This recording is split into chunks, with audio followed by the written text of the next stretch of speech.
Halo semuanya, perkenalkan aku dengan Doksans ya, seorang investor kripto dari tahun 2020.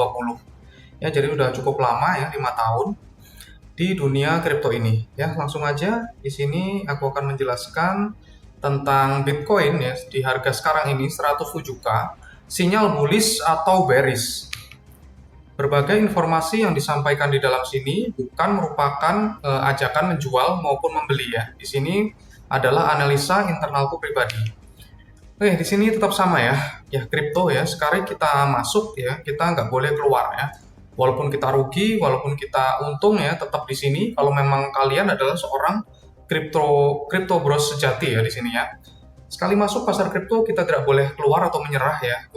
Lock in ya, forever ya, sampai nanti. Karena kita sudah memilih jalannya di sini ya. Kita menjadi seorang manusia itu pasti kita memilih lah ya. Memilih kita mau menjadi seorang investor, kita mau menjadi seorang pekerja gitu ya, kita menjadi dua-duanya gitu ya, kita menjadi pengusaha besar, itu adalah pilihan ya guys ya. Jadi kalau misalkan aku di sini ya sudah masuk atau login ya di dunia kripto ya, jadi di dunia kripto juga sama menjalankan suatu usaha. Kalau misalkan masih bekerja ya sama ya gitu ya. Kalau misalkan kalian masuknya di dunia kripto ini cuman angin-anginan aja, ikut-ikutan orang, itu aku sarankan ya keluar aja ya guys ya gitu ya, karena di sini susah ya untuk kita menganalisa suatu pasar gitu tuh sudah terlalu susah, apalagi 5 tahun lagi ya. 5 tahun lagi pasti itu lebih susah daripada sekarang. Kenapa? Karena orang-orang sudah pada pinter-pinter semua ya. Orang-orang udah pada pinter-pinter semua, kemudian teknologi juga udah lebih canggih lagi ya. Kemudian alat analisa on-chain maupun data technical dan lain-lain itu pasti semakin canggih ya. Jadi kalau misalkan kalian sudah pengen masuk ke kripto ya, jadi ya jangan keluar lagi ya. Seperti aku ini ya, dulunya juga pernah di reksadana, kemudian di saham Indo juga pernah ya. Kemudian di saham US juga sampai sekarang ya. Di saham Indo pernah, reksadana pasar modal, pasar uang gitu ya. Itu eh, juga udah pernah ya. Emas juga udah pernah ya. Jadi semua udah pernah aku lakukan dan terakhir ini adalah di kripto dan aku nggak akan keluar lagi. Oke, kita membahas di sini adalah Bitcoin monthly return ya. Dari kelihatan ya di sini ya, Januari, Februari, Maret, April, Mei sampai sekarang Agustus ya. Ternyata Agustus ya, beneran dia monthly-nya closing di merah ya, minus 5% di sini. Oke. Ya, di sini sebenarnya ada yang nggak terduga ya kemarin ya. Pada saat di tahun 2021 itu kan di Q1 ya, atau kuartal pertama itu kan kalau di siklus sebelumnya itu kan hijau semua ya, hijau tebal ya. Tapi kemarin ya di tahun 2025 itu hijaunya cuma di Januari aja, kemudian Februari turun parah, Maret ini sebenarnya juga turun parah ya. Jadi Maret akhir ya dia baru mulai seperti rebound ya. April naik, Mei naik, Juni naik, Juli juga naik ya. Agustus ya emang waktunya turun guys ya. Dan sengaja diturunin ya, sengaja diturunin oleh Binance. Sebenarnya kalau misalkan masih naik bisa sebenarnya ya. Tapi karena manipulasi ya akhirnya terpaksa kita harus ngikutin harga dari whale. Untuk September gimana dok? Untuk September kita bisa lihat di sini ya. Yang hijau 1, 2, 3, 4. Cuma 4 aja ya guys ya. 4 berbanding, merahnya kita hitung ya. 1, 2, 3, 4, 5, 6, 7, 8. 8. 4 berbanding 8 ya. Walaupun di tahun 2021 ini kan bull run ya. Tetapi di sini minus guys. Kenapa? Karena Juli sama Agustusnya dia positif deh ya. Nah, karena kita sudah di sini udah hijau 4 kali ya. Agustusnya ini merah ya, September 50-50 ya guys ya. Kenapa? Karena di September ini tanggal 17 itu ada FOMC dan red cut ya. Red cut-nya itu cenderung tinggi ya, 87% kita akan mengalami red cut. Yang pertama, red cut pertama di bulan atau di tahun 2025 ya. Apakah setelah red cut itu otomatis langsung naik? Biasanya enggak guys ya. Setelah red cut biasanya bisa diturunin lagi ya.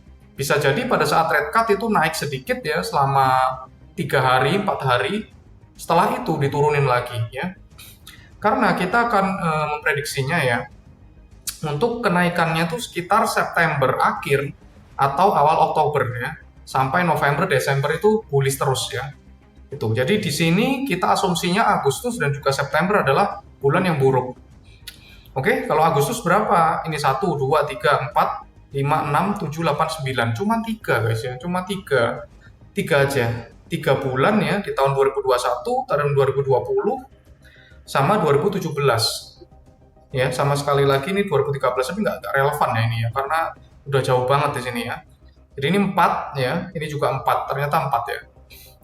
Oke, rata-rata kenaikan harga BTC di bulan Agustus sampai September adalah yang terburuk dibandingkan bulan yang lainnya.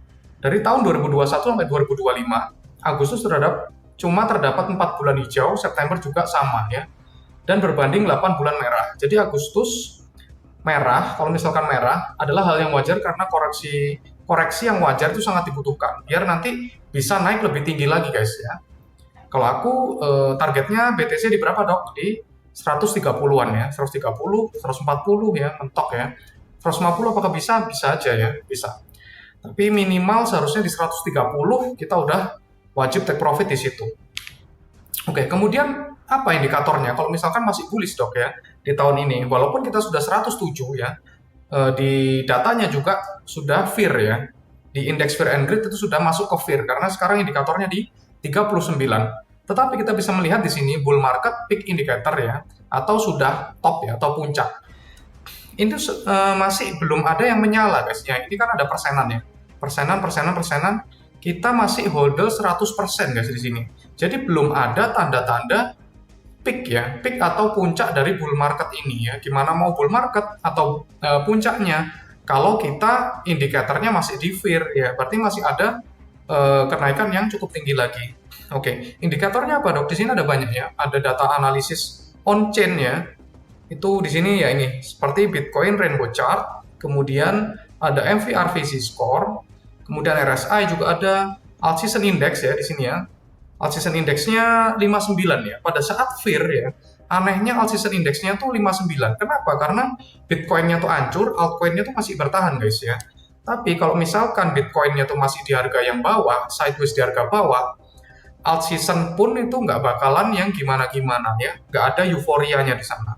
Kemudian dilihat Bitcoin dominance ya, itu 57 ya, 57%. Nah di sini hampir 87% guys ya, di sini. Jadi kita membutuhkan Bitcoin dominance yang lebih turun lagi, mungkin di sekitar 52, 55% gitu ya, sehingga ini nanti bisa tercapai hampir 100% gitu ya. Oke, kemudian Bitcoin long term holder supply ya, ini sudah menurun ya. Tapi masih belum sampai peak-nya ya. Bitcoin long term holder supply berkurang menjadi 15,46 miliar ya, yang di-hold oleh long term holder ya.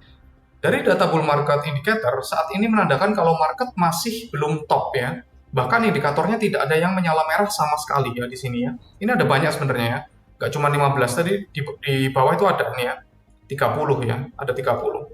100% hodl ya, untuk mencapai peak atau puncak bull market seharusnya sudah terdapat indikator yang menyala berwarna merah. Buy and hold di spot adalah pilihan yang bijak untuk saat ini. Market will bullish sooner or later ya. Bullish for all crypto market. Ya, kemudian apa lagi dok ya? Di sini ada liquidation map ya. Liquidation map-nya di sini banyak ya dari para trader di angka 30 hari ya, itu yang pasang posisi short ya. Yang hijau ini adalah posisi short. Yang pasang posisi short itu lebih banyak daripada yang posisi long. Yang long ini yang garis merah gitu ya. Otomatis pasti bandarnya ujung-ujungnya nanti membutuhkan waktu untuk naik ke atas. Fungsinya buat apa? Fungsinya buat mencari dana ya untuk ngelikuidasi yang nge-short gitu ya. Karena di sini masih tinggi banget ya dalam waktu 30 hari. Ya pasti nanti masih ke atas dulu guys ya. Masih ke atas dulu dibersihin baru nanti bear market kayak gitu. Nggak mungkin para bandar mau menyia-nyiakan uang yang segini banyak ya. Ada berapa ini ya? Ada 5 billion ya. Ada 5 billion totalnya ya. Trader long yang terlikuidasi pada tanggal 31 Agustus 2025 itu sebanyak 50 juta dolar guys ya di sini ya. Yang kena likuidasi segini ya. Tampak future trader yang pasang long sudah banyak yang terlikuidasi ya. Menurutku pribadi sudah kering liquidity di bawah ya, tapi tetap si market maker itu masih membutuhkan waktu ya untuk melikuidasi yang di sini, kemudian untuk cari posisi harga Bitcoin yang murah ya, makanya harganya diturunin terus ya, padahal sudah nggak ada liquidity di situ ya. Artinya langkah kaki Bitcoin nantinya untuk nanjak naik kencang itu lebih ringan ya, karena udah nggak ada yang nge-long ya. Exchange atau market harus melikuidasi posisi short yang gendut ya, ini ya. Gimana dok posisi yang paling banyak melikuidasi short trader? Jawabannya adalah Bitcoin di harga 120k ya. Di daerah sini ini udah kena limbah semua guys, kalau misalkan sudah di 120k. Oke, terus habis itu ada apa lagi? Bitcoin terdapat CME gap ya pada angka di harga 115k ya. CME gap ini terbentuk pada saat manipulasi di hari Minggu ya. Pada saat ada whale jualan sebesar 40.000 ya, 40.000 Bitcoin ya di hari Minggu, dan itu pada saat kita tidur ya, atau jam 3 ya. Selalu kita tuh di dump itu pada saat kita tidur, itu di jam 3 subuh ya, 3 subuh. Ya, ini CME gap ya. 60% sampai 70% ya CME gap itu pasti ditutup ya. Jadi seharusnya harga Bitcoin akan naik terbang ke atas lagi. CME itu apa sih? CME adalah pasar berjangka ya, terbesar di Amerika. Tetapi pasar berjangkanya itu bukannya cuma sampai Jumat ya. Makanya pada saat hari libur, Minggu, itu dia ada gap di sini karena nggak ada harganya, karena kan libur ya. Jadi banyak trader yang menggunakan CME gap ini untuk mengetahui, menentukan juga ya, kemana arah pergerakan Bitcoin. Oke, kemudian yang selanjutnya ya, alt season index-nya itu di angka 61 ya guys ya, di angka 61 walaupun sekarang ya dalam kondisi fear ya, aneh banget memang untuk siklus ini ya, cuman satu-satunya ya, sebelumnya tuh nggak pernah ya, tahun 2020 tuh nggak pernah ya. Kalau misalkan fear ya nggak mungkin alt season index-nya segini ya. Oke, jadi perlahan tapi pasti alt season index pelan-pelan angkanya naik, menandakan investor dan trader lebih memilih altcoin atau meme coin dibandingkan Bitcoin. Jika indeks sudah menembus 75, ya, artinya alt season sudah terjadi dan waktunya take profit. Oke? Jadi di sini sebenarnya alt season itu hampir terjadi guys ya, tapi dijegal oleh pergerakan Bitcoin ya. Jadi dijegal oleh pergerakan Bitcoin yang turunnya sudah sangat tajam menurutku ya. Sehingga altcoin itu walaupun dia udah kuat, tapi nggak ada liquidity-nya untuk naik kenceng guys ya. Kayak gitu. Oke, kemudian yang selanjutnya apa dok? Yaitu adalah Bitcoin dominance. Di sini kita lihat Bitcoin dominance sudah recheck guys ya. Sudah berusaha recheck dari supportnya di sini ya. Sekarang di 57,9% ya. Nah, ini ada berpotensi untuk dia turun lagi untuk Bitcoin ya, berpotensi untuk turun lagi ke area 55% ya, dan itu diperoleh ya atau pernah dicapai pada saat Desember 2024 ya. Kita tujuannya akan ke sini guys ya. BTC ini menunjukkan seberapa besar dominasi Bitcoin terhadap keseluruhan market kripto ya. Kalau misalkan Bitcoinnya itu dominasinya tuh gede, berarti orang itu beli Bitcoin terus guys ya. Saat ini BTCD masih di angka 57,93% ya. Berpotensi untuk turun ke area 55%, yaitu di area supportnya ya. Big supportnya ya, major supportnya di angka 55%. Saat itu terjadi, altcoin dan meme coin pastinya akan terbang juga. Oke, di sini yang paling penting ya, rate cut next FOMC ya, untuk sekarang ya, karena datanya ini masih bisa berubah-ubah. Karena di next-nya masih ada data PPI, CPI, PCE gitu ya di bulan September sebelum melakukan FOMC ya, sebelum tanggal 17 September 2025 ya. Untuk sekarang probabilitasnya ya atau kemungkinannya itu cukup tinggi ya di 87,3% ya. Untuk tidak dilakukan rate cut cuma 12%. Oke, tapi nanti kalau misalkan data unemployment rate ya, atau data pengangguran itu tinggi, bisa jadi kita mengalami kenaikan penurunan guys, maksudnya terjadi penurunan ya, rate cut itu bisa jadi 50 BPS guys ya. Ini kan 25 BPS ya, 25 BPS. Kalau misalkan nanti unemployment-nya itu tambah parah, bisa jadi 50 BPS. Oke? Kemungkinan untuk terjadi rate cut pada 17 September 2025 adalah 87%. Ini adalah macro bullish sign. Jika hari ini harga Bitcoin turun sampai ke 110, 107, 105, ya berarti waktunya kita cicil beli guys di sini ya. 103 ya, bahkan nanti sampai 100 ya. Tapi jangan sampai lah ya, semoga 107 cukup ya. 107 cukup, kemudian bisa bullish lagi sampai ke 115, kemudian dibanting lagi nggak apa-apa lah ya. Gitu. Oke. Jadi di sini intinya apa ya? Apa yang harus dilakukan dok kalau gitu ya? Pertama ya ini ya jelas ya, buy the dip ya. Koin favorit kalian mulai dari Bitcoin ya. Jadi kalian untuk serok itu di Bitcoin dulu, kemudian bisa terserah ya, NFA ya. Bisa di Sol, bisa di ETH, bisa di TRX atau Tron, bisa di BNB gitu ya. Jadi yang gede-gede yang kuat-kuat XRP juga bisa sebenarnya ya. Jadi cicil perlahan ya, belinya tuh perlahan. Jangan all in di satu harga karena masih bisa Bitcoin itu turun lagi ya. Market masih bullish ya. Kenapa kok masih bullish ya? Karena tadi ya sudah dijelaskan dari tadi ya. Untuk sentimennya masih oke. Kemudian di sini bukan peak ya dari bull market dan sekarang masih fair ya. Nggak mungkin kondisi fair itu nanti kita sudah langsung bearish, itu nggak mungkin. Pasti kita dikasih naik satu kali lagi, alt season satu kali lagi. Oke, ini ya bullish skenario, semakin banyak company atau perusahaan yang beli Bitcoin ya, bisa kalian lihat sendiri di sini. Ada strategi ya, atau micro strategi ya, Michael Saylor. Ini Bitcoinnya udah banyak banget ya, udah 600.000. Kemudian Mara Holding, kemudian Riot ya. Riot ini League of Legends itu ya, LoL ya, yang punya LoL game itu, game dari Korea ya kalau nggak salah ya, atau Cina. Metaplanet dari Jepang. Kemudian Clean Spark ya. Mungkin di sini Riot-nya tuh Riot US, ya kan banyak cabangnya guys. Kemudian ya banyak sekali guys ya di sini ya untuk yang beli Bitcoin ya.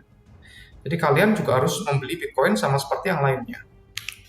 Oke, Bitcoin Banana Zone akan segera tiba ya. Kita tetap harus optimis ya karena di 3 siklus yang sebelumnya itu terjadi Banana Zone di sini. Tahun 2013, kemudian tahun 2017, kemudian tahun 2021 terjadi, sekarang tahun 2025 pastinya juga akan terjadi. Oke, ini alt season terakhir ya jelasnya. Pastinya di Q4 ya, Oktober seharusnya. Di Oktober, November, Desember ya. Sama seperti yang dulu juga ya, sama ya. Ini juga ya, April ya, tahun 2021. Oke ya. Kemudian join with our positive community ya. Kalian akan dibimbing dari awal dari cara membangun portofolio kripto yang benar ya, sampai cuan bareng di market kripto, mau bull market atau bear market, kita akan selalu cuan ya di sini ya. Oke, di sini ada testimoninya ya. Ini juga banyak sekali ya di sini ya. Udah cuan ratusan persen kita call NIT ya. NIT itu naik 1000% guys ya. Chill House itu juga 3x, 5x gitu ya. Kemudian untuk SPX itu naik 100% ya. Kemudian ada Hyperliquid ya. Kemudian ada apa lagi ya? Banyak juga ya. Troll juga kita juga naik tinggi ya. Kemudian Farcoin ya 80%. Ya, jadi di sini banyak banget ya. Kalian bisa lihat ya, bisa lihat sendiri ya. Sini Mudeng juga ya, Mudeng juga lumayan ya. Ya, di sini kalian juga bisa bergabung ya dengan komunitas Crypto Health ya. Adminnya kalian bisa di sini ya, bisa kalian WA ya. Di sini kalian nanti bisa dipantau ya kriptofolionya ya. Kalian bisa chat saja ya adminnya. Nanti kita bisa bangun kriptofolio secara bareng-bareng gitu ya. Ada video call juga ya, biasanya setiap hari Sabtu sama aku nanti. Oke, jadi jangan sampai ketinggalan ya sebelum harganya nanti semakin naik. Oke, terima kasih. Ingat segala perbuatan buruk kita selalu ada balasannya ya. Kalau di dunia namanya karma, kalau di akhirat namanya dosa. So jangan lupa berbuat kebaikan. Jadi pesanku di sini ya, semoga kita semua ya di sini ya itu bisa cuan bareng ya di kripto ya sampai akhir bull market ini ya. Kalau aku prediksinya bull marketnya di Q4. Oke, sampai jumpa.